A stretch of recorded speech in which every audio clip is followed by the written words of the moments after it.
ये जो leftist ideology है, ये लोग खुलेआम ये कहते हैं कि हम वी आर सैटानिस्ट, हम शैतानवादी हैं। ये बिल्कुल खुलेआम ये लोगों ने कई बार बोला है। बाइबल में एंटी क्राइस्ट करके एक कंसेप्ट है। एंटी क्राइस्ट मीन्स सैटन और शैतान।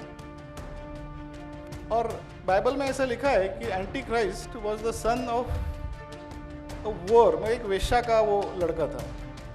और ये छोटा बच्चा जब था स्कूल में जाने वाला, तब ये अपनी माँ को ये बोलता था कि तुम मान लो कि तुम भी वेश्या थी, तभी मैं एंटी क्राइस्ट बन पाऊंगा। मतलब इतनी विकृति जो है उसके मन में। But Stalin says the greatest joy is to cultivate a person's friendship until he lays his head confidently on your bosom, then implant a dagger in his back, pleasure not to be surpassed। मतलब दोस्त को इतना भरोसा हो कि वो आपके छाती के ऊपर अपना सर रख दे, उसके बाद में उसके पेट में छुरा भोंक दो, इसके जैसा आनंद दूसरा कोई नहीं हो सकता। तो इतनी विकृति है उनकी मानसिकता में। और एक बार यह बात अपने दिमाग में बैठ गई तो जहाँ पे शोषण नहीं है वहाँ पे भी शोषण दिखता है। तो this will never and. Cultural Marxism का जो आइडियोलॉजी है, इसको डिफीट करना इसलिए बहुत ज़्यादा मुश्किल है।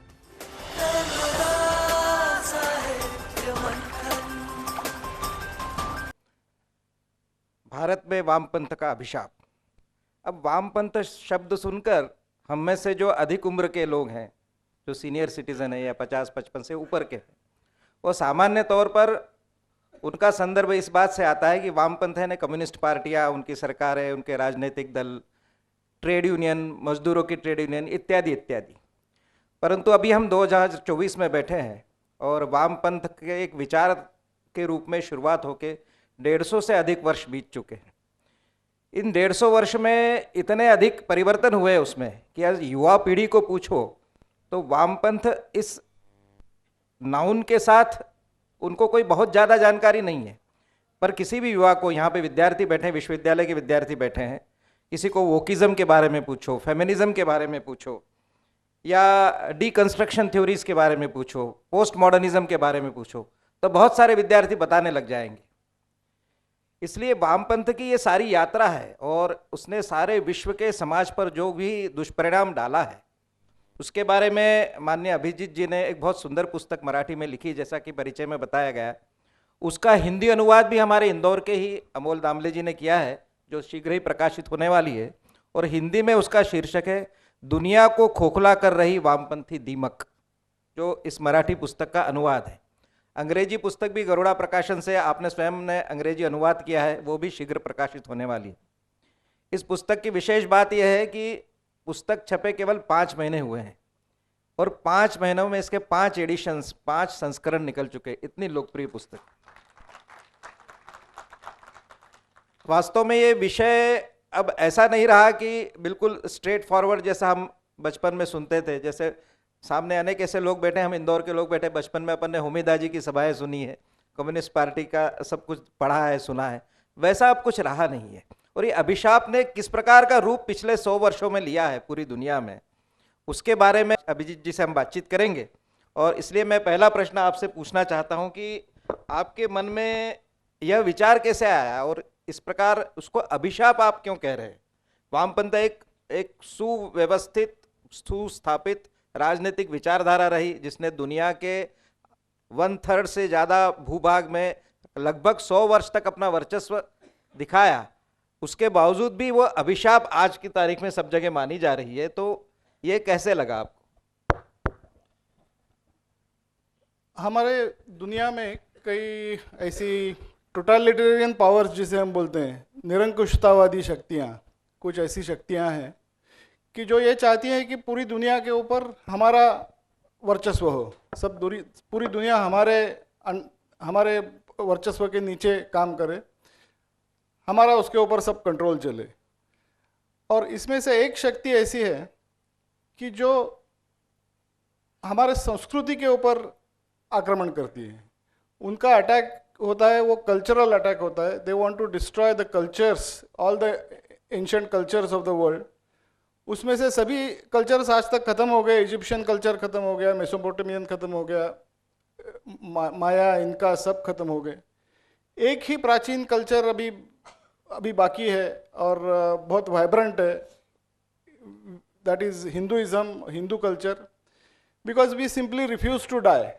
हम ये बोलते हैं कि हम आज भी अक्षुण्ण हैं, और जो भी ये चाहते हैं कि हमारी ये जो संस्कृति है ये बनी रहे, ये आगे बढ़ती रहे, जो भी जिनके भी मन में देव, देश और धर्म इनके बारे में आस्था है, ऐसे हर व्यक्ति की अंतिम लड़ाई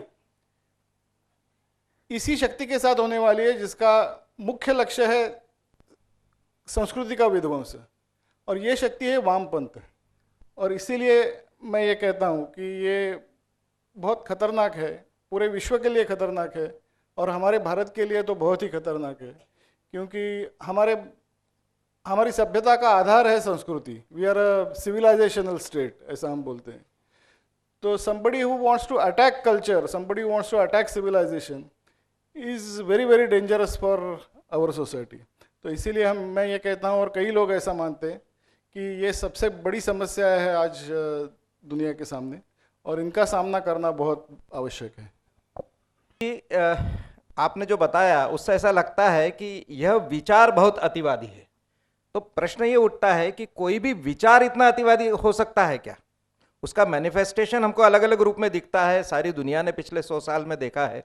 1917 की बोल्शेविक क्रांति के पश्चात रूस से वो शुरू हुआ था, और 2017 तक आते आते लगभग दुनिया से एक पॉलिटिकल पावर के रूप में लगभग समाप्ति की ओर है। उसके बावजूद भी वो उस विचार में इतनी शक्ति है कि वो इतना अतिवादी, इतना विध्वंसक और इतना घातक है। ऐसा आपको क्यों लगता है? ये बहुत अच्छा प्रश्न है, क्योंकि मैं जब भी बोलता हूँ इनकी असलियत के बारे में, तो कई लोगों को ये लगता है कि ये कुछ बड़ा चढ़ा के बात कर रहा है।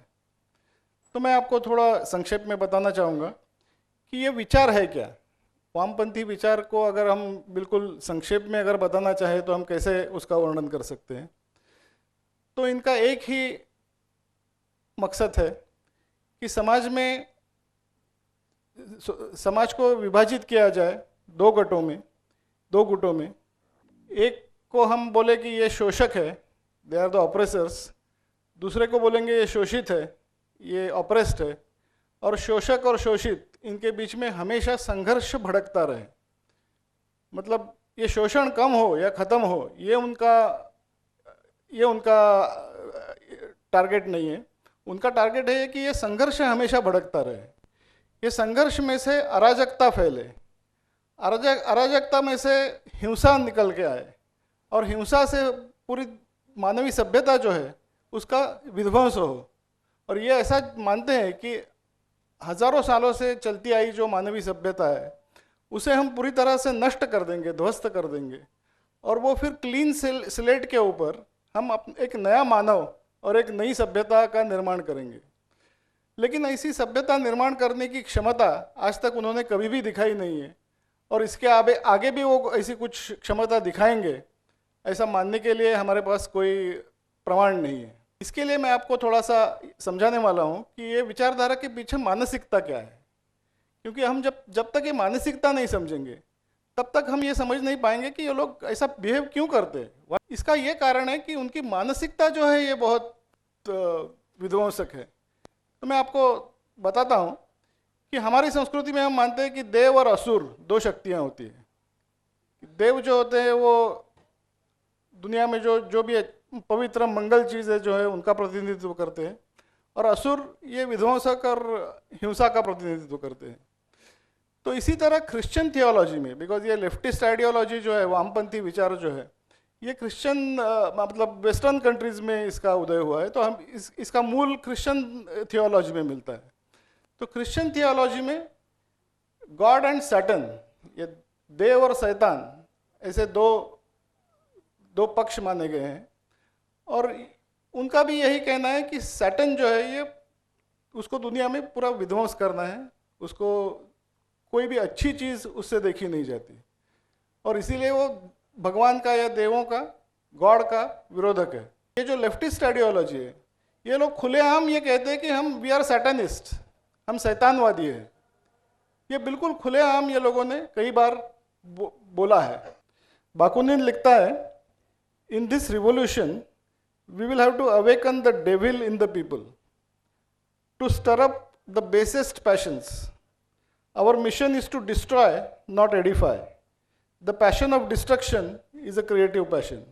मतलब खुलेआम ये बोल रहा है कि हमको अपने अंदर छुपा हुआ शैतान जो है उसे जगाना है.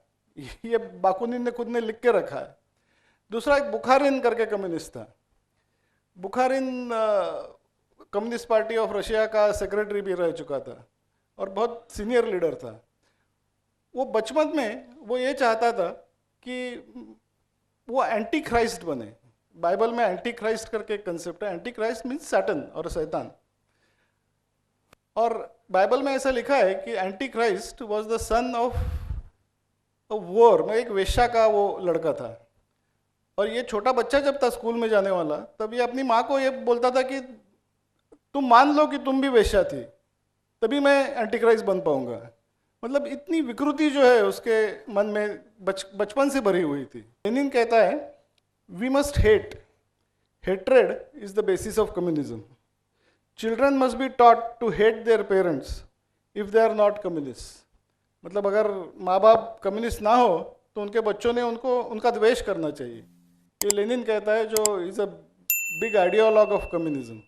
Stalin says the greatest Joy is to cultivate a person's friendship until he lays his head confidently on your bosom. Then implant a dagger in his back, pleasure not to be surpassed. मतलब दोस्त को इतना भरोसा हो कि वो आपके छाती के ऊपर अपना सर रख दे और उसके बाद में कंधे के ऊपर आपका सर रख दे और उसके बाद में उसके पीठ में छुरा भोंक दो. इसके जैसा आनंद दूसरा कोई नहीं हो सकता. तो इतनी विकृति है उनकी मानसिकता में. और third biggest communist is Mao. Mao Tse tung के नाम से आज भी हमारे देश में पक्ष चलते हैं और लोग उनको आइडॉल मानते हैं. माओ कहता है फ्रॉम द एज ऑफ 8 साल के उम्र में I hated Confucius. Confucius was a ancient Chinese philosopher. तो from the age of 8 I hated Confucius. In our village there was a Confucianist temple. With all my heart I wished only one thing, to destroy it to its very foundation. तो 8 साल की उम्र में अगर किसी के बीच में इतना तीव्र द्वेष हो और कोई चीज़ को डिस्ट्रॉय करने की इतनी तीव्र इच्छा हो, तो इसे हम विकृति के अलावा क्या कह सकते हैं. और एक या दो लोग नहीं, ऐसे कई उदाहरण हैं कि जो इस तरह से विकृत मानसिकता रखने वाले लोग वही वामपंथी विचार की तरफ आकर्षित होते हैं. सही बताया.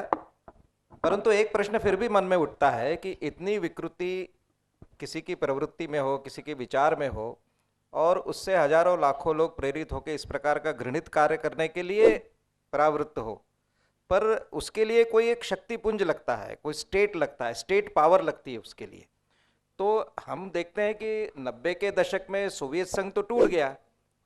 तो सोवियत संघ के टूटने के बाद as a international political power जो कम्युनिस्ट ब्लॉक का जितना कुछ शक्तिपुंज था वो तो भरभरा के गिर पड़ा. फिर भी आपको ऐसा लगता है कि आज भी उसमें उतना ही खतरा है जैसा उस समय था? ये भी बहुत अच्छा प्रश्न है और ये प्रश्न मन में आना भी बहुत स्वाभाविक है. लेकिन 1990-91 में जब सोवियत यूनियन का पतन हुआ, उसके बहुत पहले मतलब 1920s में कम्युनिस्ट जो विचारवंत थे, विचारक थे, उन्हें ये पता चला था कि मार्क्स ने जो लिखा था उस तरह की क्रांति अभी होने वाली नहीं है. मार्क्स ने क्या लिखा था? मार्क्स ने ये लिखा था कि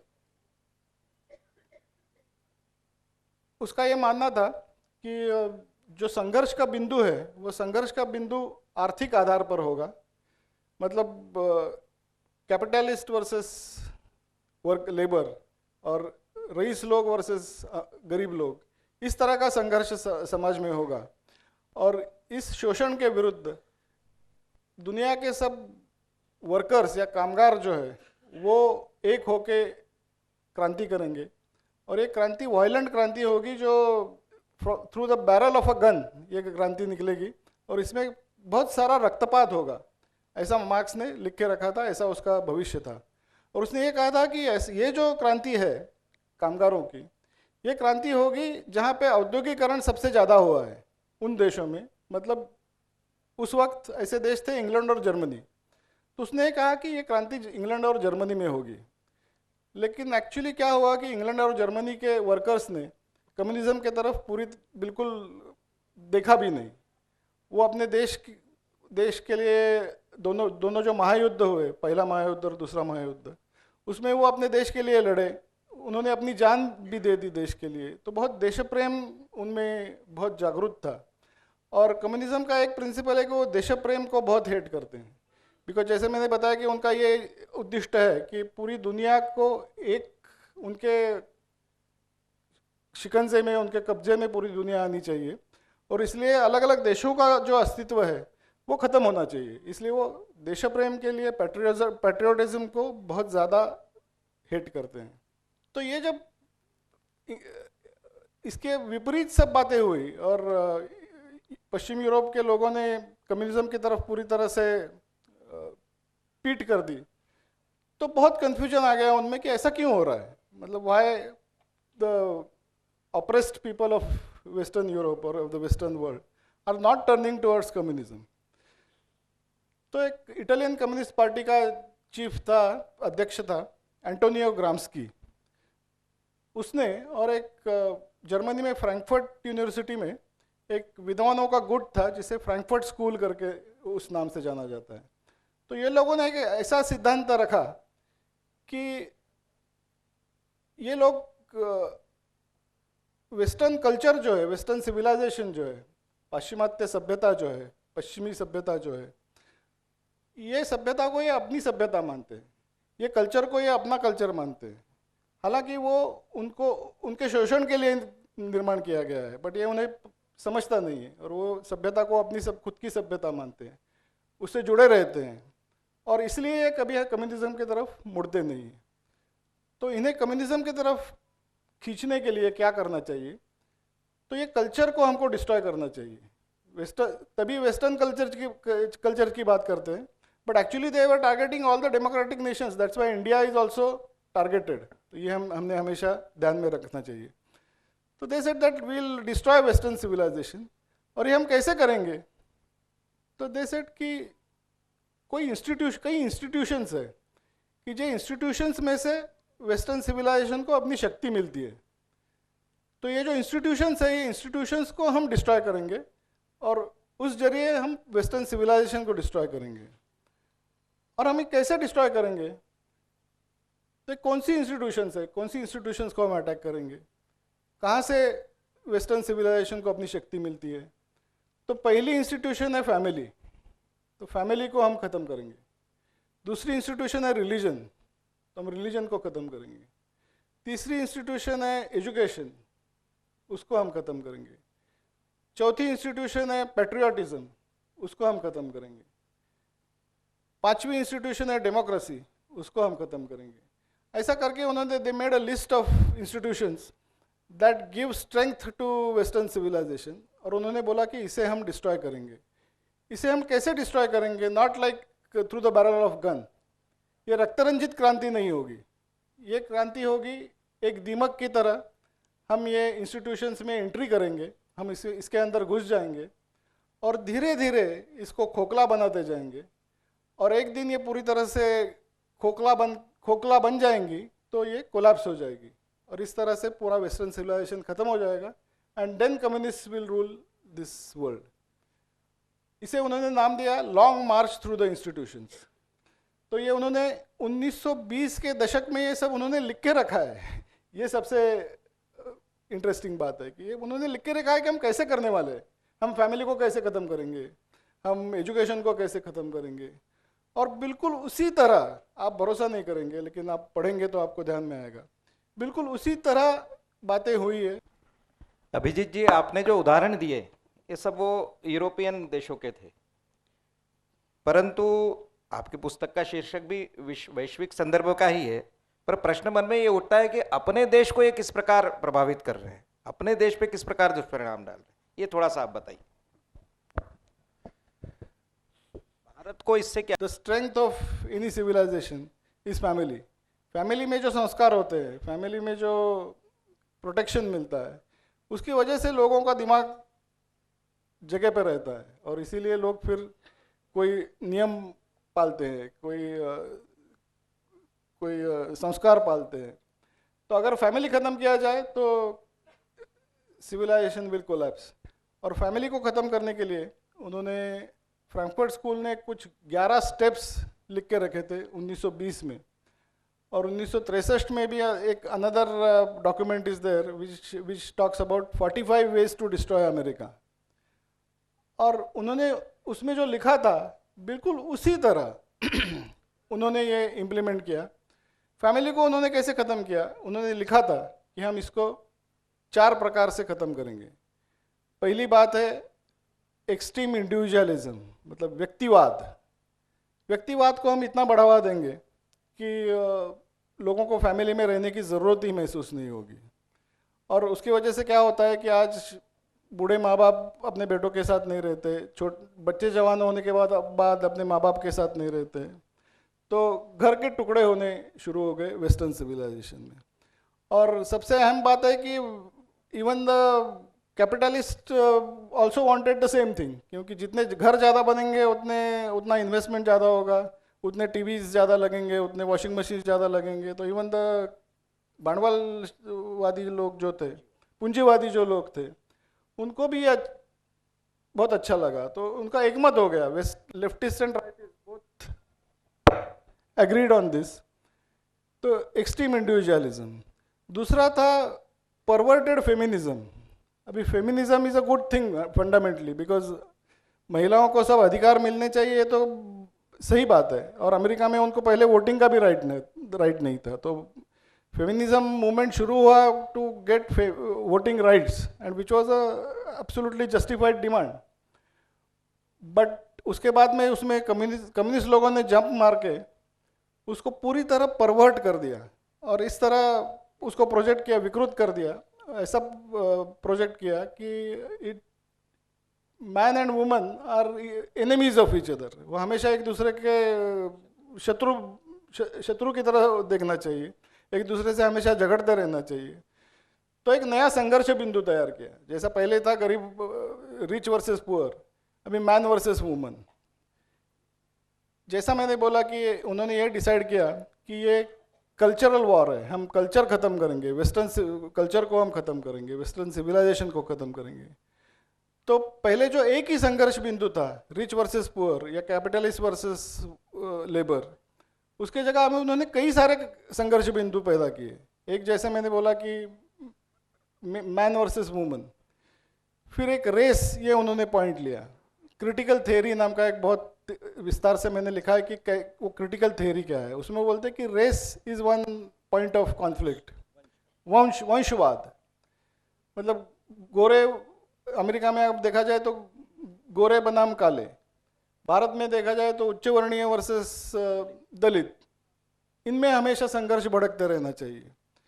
और ऐसे नए नए संघर्ष बिंदु उन्होंने खोज के निकाले। आज आप मानेंगे नहीं, लेकिन ये वो बोलते हैं कि tall people and short people, इसमें भी जो अच्छे लंबे लोग हैं वो शोषक है, और जो शॉर्ट पीपल है वो शोषित है।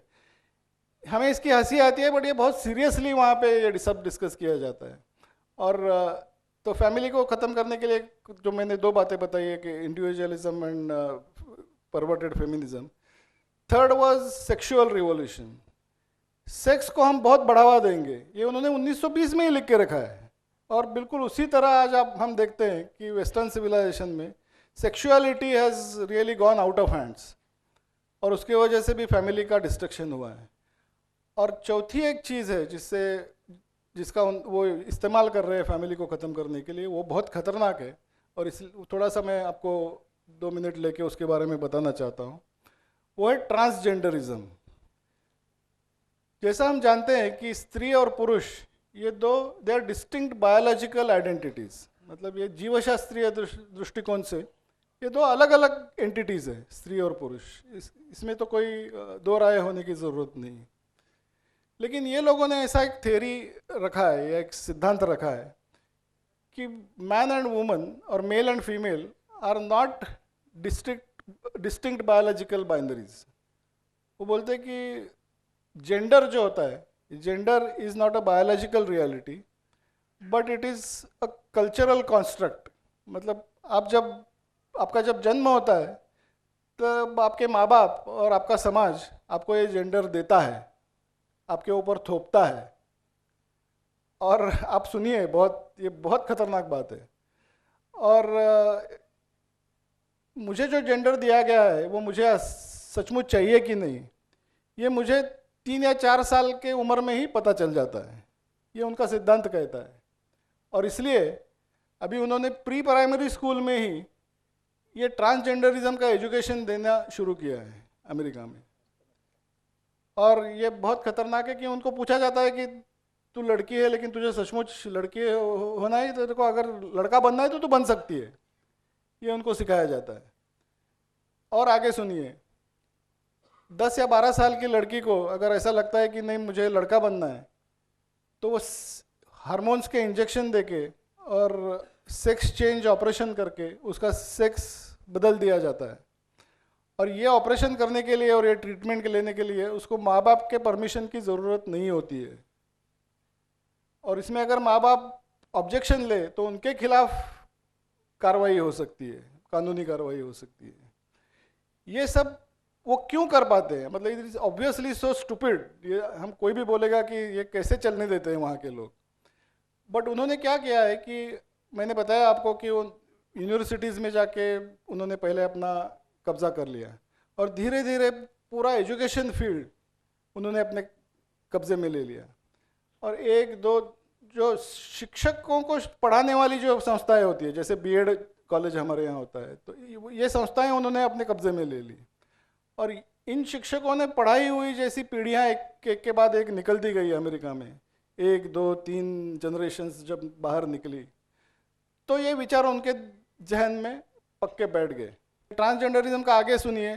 अगर मैं कहता हूँ कि आज मुझे लग रहा है कि, और मैं आज ऐसा भी है कि मैं आज बोल सकता हूँ कि मैं लड़का हूँ, बट कल मुझे लग सकता है कि मैं लड़की हूँ, और ये आपने एक्सेप्ट करना चाहिए, because what I feel is more important according to this theory.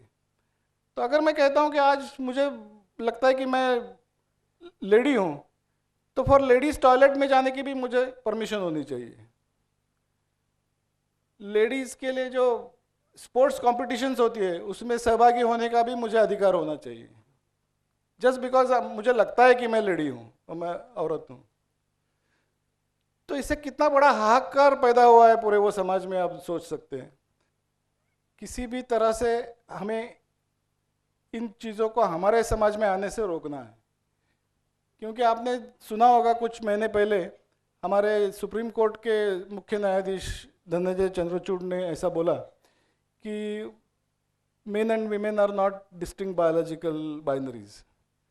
तो ये विचार कितने नज़दीक पहुंच चुका है हमारे पास, ये आप समझ सकते हो कि जब हमारे मुख्य न्यायाधीश अगर ऐसा बोल सकते हैं, तो जब तक मोदी की सरकार है तब तक ठीक है, लेकिन खुदा ना करे अगर कुछ दूसरी सरकार आ गई सोनिया टाइप, तो ये सडनली बहुत ऊपर उठ सकता है। इसलिए मतलब पॉलिटिकल पावर भी हमारा होना चाहिए और कल्चरल वॉर भी हमको ये लड़ना पड़ेगा। बिकॉज जैसा मैंने बताया आपको कि 100 साल से कंसिस्टेंटली ये काम करने की दृष्टि उनके पास है और ये करने की कमिटमेंट भी उनके पास है। तो भारत के बारे में वो कास्ट ये एक संघर्ष बिंदु बनाना चाहते हैं।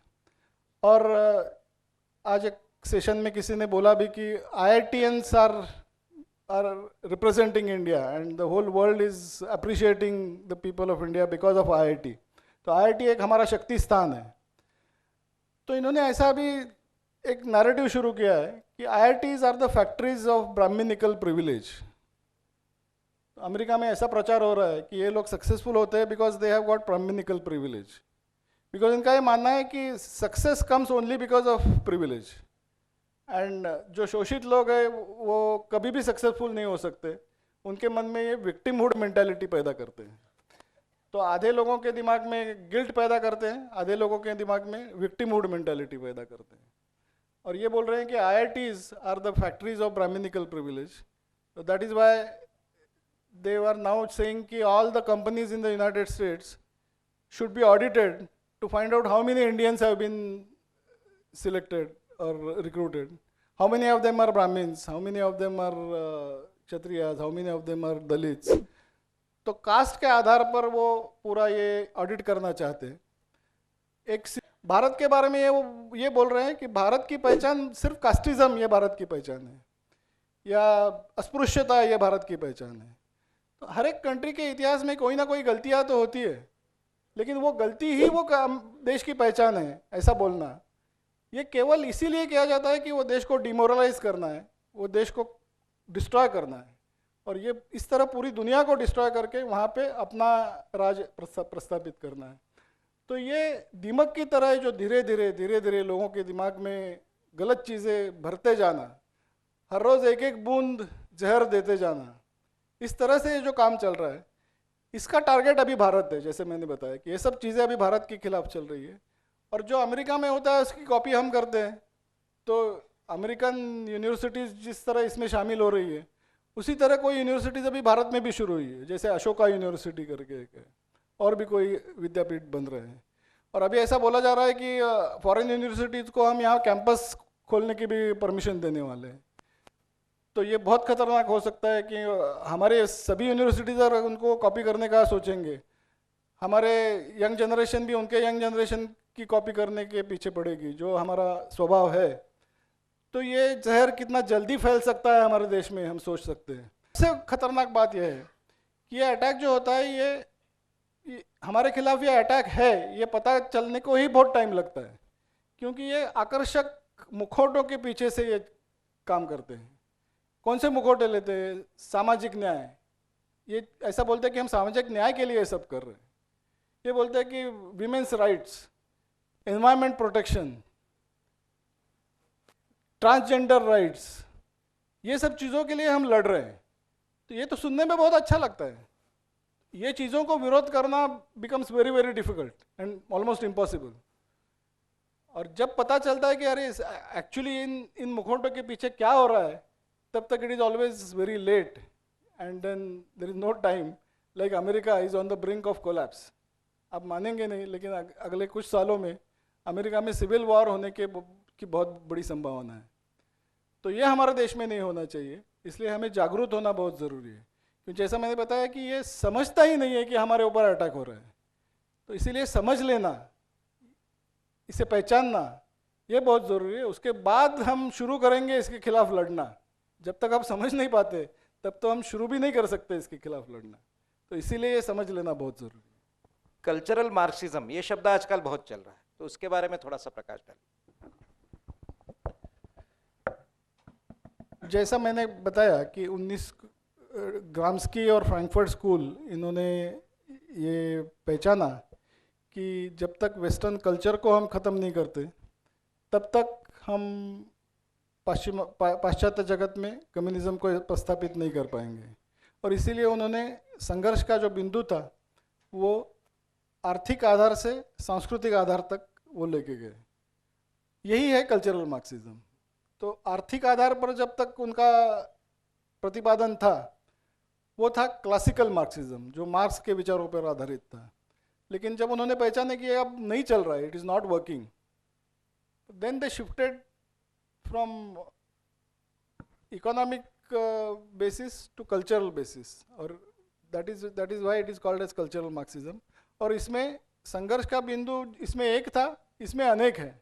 ऊपर अगर आप बात करते हैं या जाति के ऊपर आप बात करते हैं, तो दीज आर इंटेंजिबल थिंग्स। तो ये शोषण खत्म हुआ है कि नहीं, ये कौन बताएगा? तो आज अगर आप देखेंगे तो कायदे के आधार पर कोई शोषण की गुंजाइश नहीं है। हम एक दूसरे का कोई भी किसी का शोषण नहीं कर सकता है सभी डेमोक्रेटिक कंट्रीज में।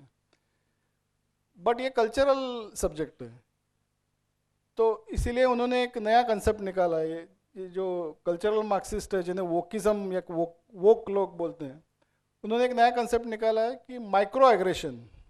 तो ये लोग बोलते हैं कि ठीक है, लीगली आप एक्सप्लॉयटेशन नहीं कर सकते हो, बट एट एक सूक्ष्म लेवल पर, माइक्रो लेवल पर, आप दूसरों को फिर भी एक्सप्लॉयट करते हो, माइक्रो एग्रेशन।